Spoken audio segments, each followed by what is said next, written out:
Наверное, стоит начать с названия, точнее с его переводов на русский язык, где фантазии и находчивости переводчикам не занимать, и слова «redeeming love» переводят как «искупление любовью», «любовное искупление», «любовь как искупление», «искупительная любовь» и, наверное, еще как-то там. Фильм «Любовь как искупление», он очень прост. И это экранизация романа Франсин Риверс. Это история о том, как мужчина непоколебимо любит сложную женщину, а она постепенно открывает свое сердце ему и Богу.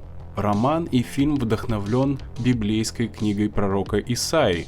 «Любовь как искупление» рассказывает о вере в Божью волю, терпении, прощении, преданности, и центральной темой является любовь как искупление Бога грешникам. Роман, впервые вышедший в 1991 году, был продан тиражом более 3 миллиона экземпляров и опубликован на 30 с лишним языках.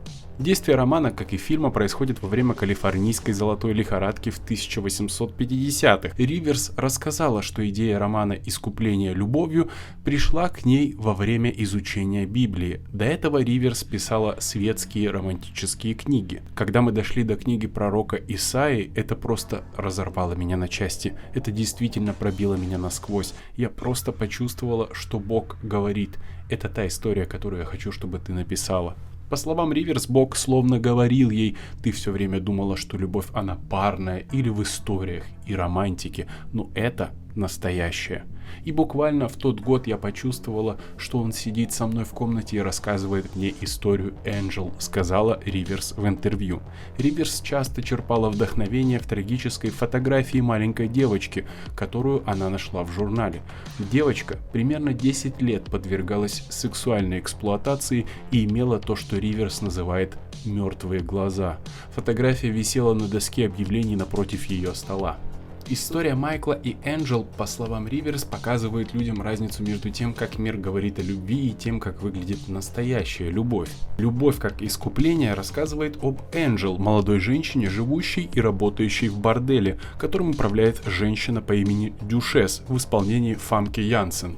Однажды зажиточный фермер Майкл молит Бога дать ему партнера, вторую половинку, с которой он мог бы прожить свою жизнь. Позже в тот день Майкл замечает Энджел, прогуливающуюся по городу. Пораженный ее красотой, Майкл воспринимает это как знак того, что Бог услышал его молитвы и начинает добиваться Энджел. Однако она не набожна. По сути, она давно отреклась от Бога. Несмотря на ее протесты, Майкл настаивает на женитьбе на ней, осыпая ее любовью и лаской.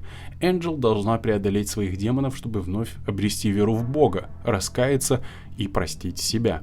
Зрители, которые не могут принять историю о женщине, подверженную суровому осуждению общества за то, что она является секс-работницей, вряд ли смогут досмотреть этот фильм до конца. Фильм, адаптированный самой писательницей оригинального романа и снятый режиссером Ди Джей Карузо, обходит и сглаживает острые углы. В фильме «Любовь как искупление» сдерживается та едкость, с которой в книге говорится о секс-услугах и работниках секс-индустрии, и о том, что нужно прощать женщин, вынужденных заниматься этим видом деятельности. Некоторые критики считают, что роман следовало экранизировать много лет назад, возможно, на пике его популярности. Хоть в фильме присутствует напряжение вокруг работы Энджел в борделе и ее долгов, которые, конечно же, она обязана вернуть, фильм старается обходить возникающие более неприятные вопросы, чтобы сосредоточиться больше на сентиментальной истории о безусловной любви. Главный мужской персонаж в исполнении Тома Льюиса однообразен, он не меняется и не развивается, он не растет, он остается непоколебимым, набожным христианином, глубоко верующим в Бога.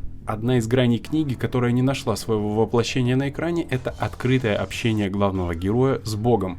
Майкл предстает перед зрителем как навязчивый, но наполненный солнечным светом, безнадежный романтик. Фильм очень хорошо сделан, кажется, что каждая копеечка бюджета была скрупулезно вложена в производство картины. Несмотря на то, что актеры, особенно Эрик Дейн и Фамке Янсен, выглядят слишком современными для своих ролей, декорации проработаны до мельчайших деталей, а прекрасные пейзажи Южной Африки служат подражанием Калифорнии 1850-х. Опрометчивым выбором или недочетом стало музыкальное сопровождение фильма, где опять же оно более современное, что мешает полностью погрузиться в атмосферу прошлого прошлого и происходящего на экране. Традиционная музыка тех годов накинула бы больше баллов и пошло на пользу кино, и придала бы ему ощущение вневременности. В целом фильм использует преимущество четкого качества и переносит зрителей в залитую солнцем атмосферу драм того времени. Это действительно кардинальный шаг и в каком-то смысле подвиг для режиссера фильма «Три икса. Возвращение Ксандера Кейджа». «Любовь как искупление» обладает положительным качеством, которое необходимо для такой глубоко сентиментальной и старомодной истории.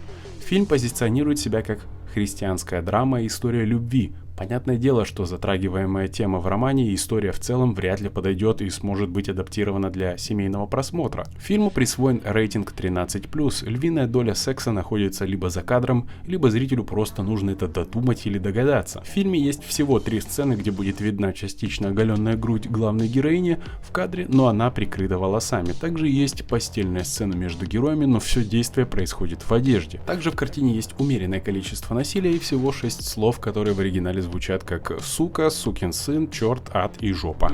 Из-за всего вышеперечисленного фильм получил рейтинг 13+, и этим важно было поделиться. Это важная информация для людей, которые будут смотреть фильм, так как он позиционирует себя христианской любовной историей. Это были некоторые детали и факты, связанные с фильмом «Любовь как искупление». Ставьте большой палец вверх, если вам понравился этот ролик, подписывайтесь на канал и нажимайте на колокольчик, чтобы не пропускать новые видео с этого канала. Делитесь в комментариях своим мнением, а на этом все. Спасибо за просмотр, до встречи, пока.